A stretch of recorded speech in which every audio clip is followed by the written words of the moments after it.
24। Abraham अब वृद्ध हो गया था और उसकी आयु बहुत थी, और यहोवा ने सब बातों में उसको आशीष दी थी।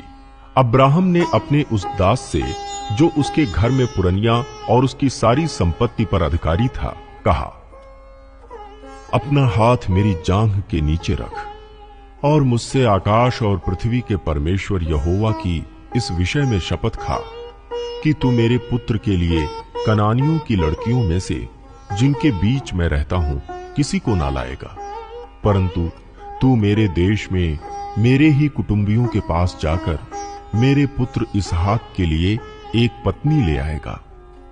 दास ने उससे कहा, कदाचित वो स्त्री इस देश में मेरे साथ आना ना चाहे, तो क्या मुझे तेरे पुत्र को उस देश में जहां से तू आया है ले जाना पड़ेगा? अब्राहम ने उससे कहा, चौकस रह, मेरे पुत्र को वहां कभी ना ले जाना। स्वर्ग का परमेश्वर यहोवा, जिसने मुझे मेरे पिता के घर से और मेरी जन्मभूमि से ले आकर मुझसे शपथ खाई और कहा कि मैं ये देश तेरे वंश को दूंगा, वही अपना दूत तेरे आगे आगे भेजेगा कि तू मेरे पुत्र के लिए वहां से एक स्त्री ले आए।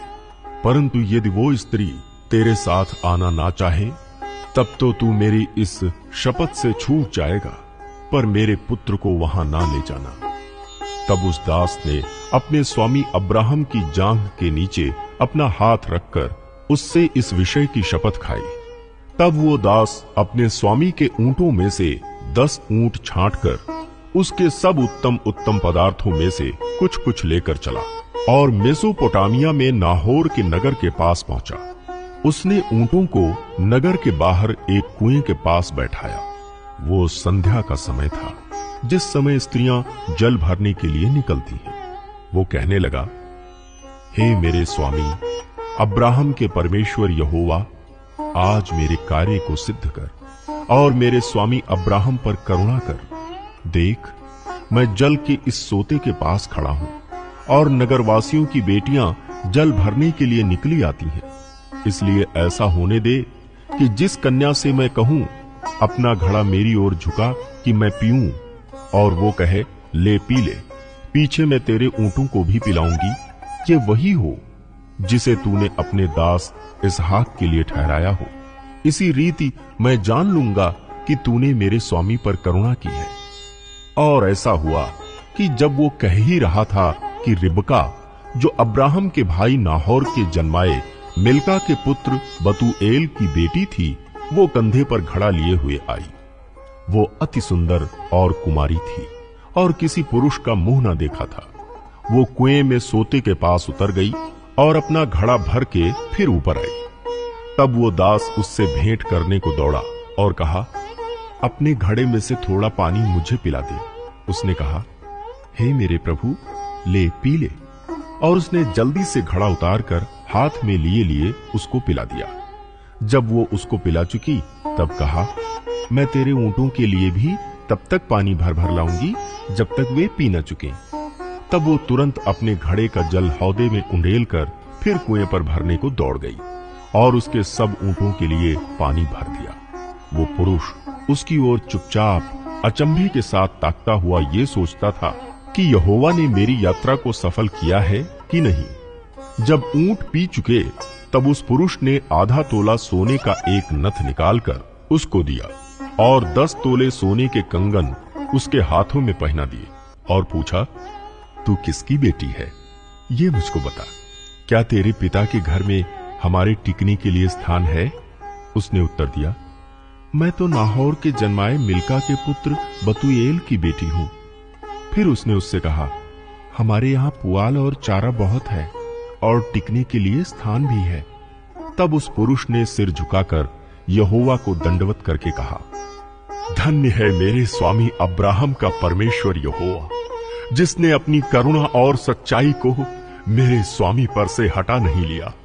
यहोवा ने मुझको ठीक मार्ग पर चलाकर मेरे स्वामी के भाई बंधुओं के घर पर पहुंचा दिया है। तब उस कन्या ने दौड़कर अपनी माता के घर में ये सारा वृतांत कह सुनाया। तब लाबान, जो रिबका का भाई था, बाहर कुएं के निकट उस पुरुष के पास दौड़ा गया।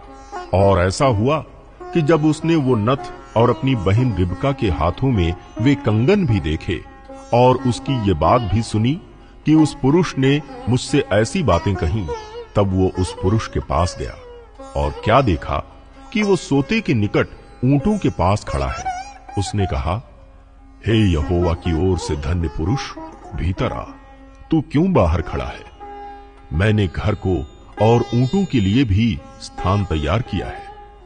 इस पर वो पुरुष घर में गया और लाबान ने ऊंटों की काठियां खोलकर उन्हें पुआल और चारा दिया और उसके साथियों के पांव धोने को जल दिया।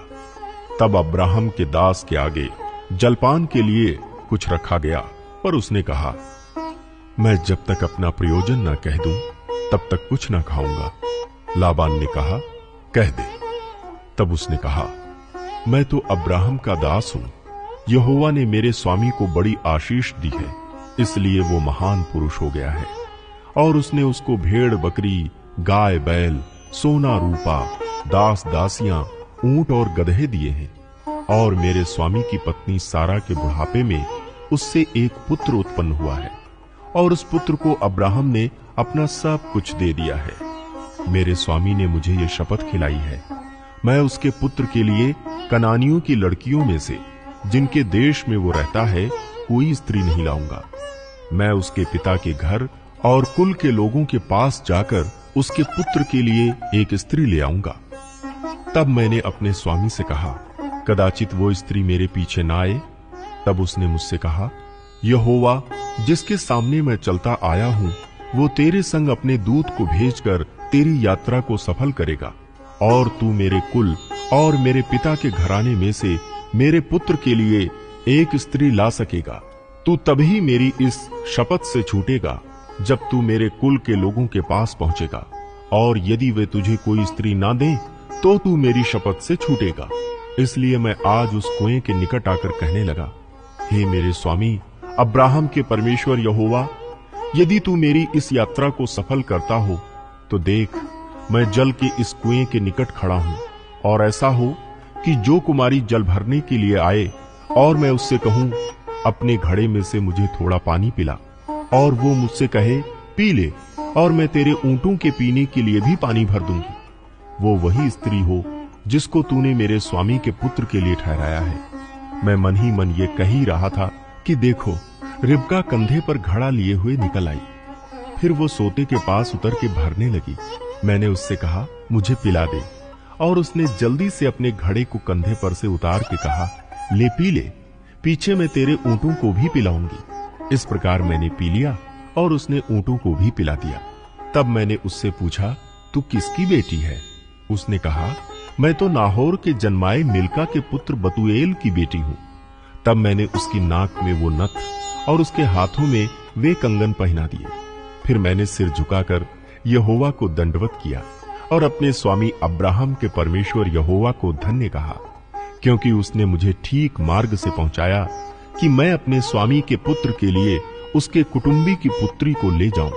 इसलिए अब यदि तुम मेरे स्वामी के साथ कृपा और सच्चाई का व्यवहार करना चाहते हो तो मुझसे कहो, और यदि नहीं चाहते हो तो भी मुझसे कह दो, ताकि मैं दाहिनी ओर या बाईं ओर फिर जाऊं। तब लाबान और बतूएल ने उत्तर दिया, ये बात यहोवा की ओर से हुई है, इसलिए हम लोग तुझसे ना तो भला कह सकते हैं ना बुरा।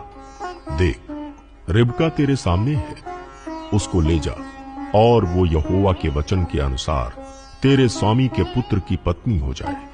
उनकी ये बात सुनकर अब्राहम के दास ने भूमि पर गिर के यहोवा को दंडवत किया। फिर उस दास ने सोने और रूपे के गहने और वस्त्र निकालकर रिबका को दिए, और उसके भाई और माता को भी उसने अनमोल अनमोल वस्तुएं दी। तब उसने अपने संगी जनों समेत भोजन किया और रात वहीं बिताई।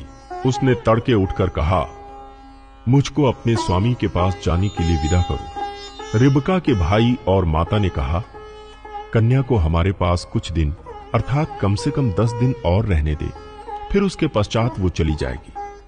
उसने उनसे कहा, यहोवा ने जो मेरी यात्रा को सफल किया है, इसलिए तुम मुझे मत रोको। अब मुझे विदा कर दो कि मैं अपने स्वामी के पास जाऊं। उन्होंने कहा, हम कन्या को बुलाकर पूछते हैं और देखेंगे कि वो क्या कहती है। और उन्होंने रिबका को बुलाकर उससे पूछा, क्या तू इस मनुष्य के संग जाएगी? उसने कहा, हाँ, मैं जाऊंगी। तब उन्होंने अपनी बहन रिबका और उसकी धाय और अब्राहम के दास और उसके साथी सबों को विदा किया।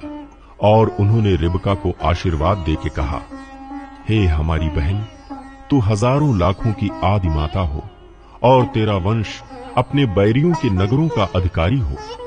तब रिबका अपनी सहेलियों समेत चली और ऊंट पर चढ़ के उस पुरुष के पीछे हो ली। इस प्रकार वो दास रिबका को साथ लेकर चल दिया। इसहाक, जो दक्षिण देश में रहता था, लहैरोई नामक कुएं से होकर चला आता था।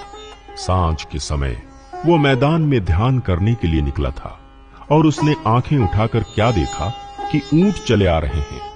रिबका ने भी आंखें उठाकर इसहाक को देखा और देखते ही ऊंट पर से उतर पड़ी। तब उसने दास से पूछा, जो पुरुष मैदान पर हमसे मिलने को चला आता है सो कौन है? दास ने कहा, वो तो मेरा स्वामी है। तब रिबका ने घूंघट लेकर अपने मुंह को ढांप लिया। दास ने इसहाक को अपना संपूर्ण वृतांत सुनाया। तब इसहाक रिबका को अपनी माता सारा के तंबू में ले आया और उसको ब्याह कर उससे प्रेम किया। इस प्रकार इसहाक को माता की मृत्यु के पश्चात शांति प्राप्त हुई।